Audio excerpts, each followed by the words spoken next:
Assalamualaikum warahmatullahi wabarakatuh. Murang kali kelas tilu. Kumaha kabarna dinten ayeuna? Mugia urang dipasihan kesehatan ku Allah Subhanahu wa taala. Alhamdulillah patepang deui sareng ibu dina pangajaran bahasa Sunda. Ayeuna urang diajar tema 3 ngeunaan usum-usuman. Namung sateacana diajar hayu urang sasarengan ngadoa heula. Ngadoa di kawitan. Ngadoa rengse. Murang kali kelas 3, kumaha atos siap nempi materi bahasa Sunda dinten ayeuna? Upami atos mangga calik nu leres regepkeun materi bahasa Sunda dinten ayeuna. Hayu urang kawitan. Tujuan pangajaran dinten ayeuna nyaeta siswa tiasa nyebutkeun arti usum-usuman. Anu kadua, siswa tiasa nyebutkeun sagala rupi anu kaasup kana usum. Naon eta usum-usuman? Usum-usuman teh nyaeta waktu anu nuduhkeun usum atawa waktu nu tangtu. Contohna, usum ngijih. Usum ngijih teh nyaeta waktu mindeng turun hujan. Tuluy aya usum dang darat. Usum dang darat teh nyaeta usum panyelang antara ngijih jeung katiga.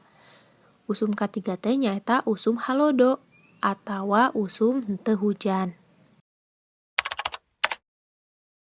Pertanda bade hujan teh nyaeta ayana sora guludug anu nandakeun sakedeung deui bakal turun hujan. Upami usum ngijih, kaayaan langit teh sok cideum wae. Megana mending ngageleudeg hideung siga nu ngagarayot di luhur langit.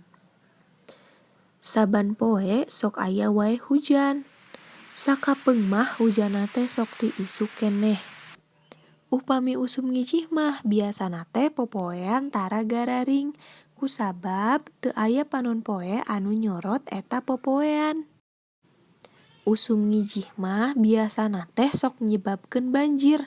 Kusabab sok loba runtah di solokan, di walungan, di jalan, nu nyebabkeun cai teh mendet henteu jalan ngalir.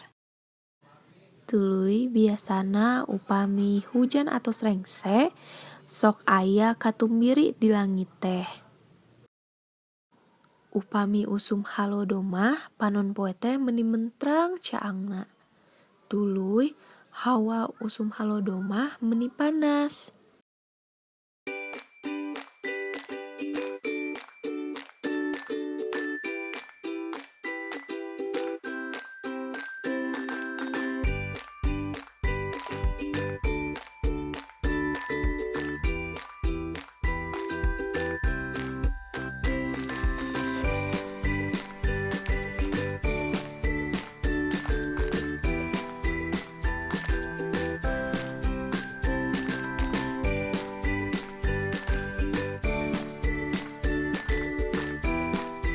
Alhamdulillah pangajaran bahasa Sunda dinten ayeuna atos rengse.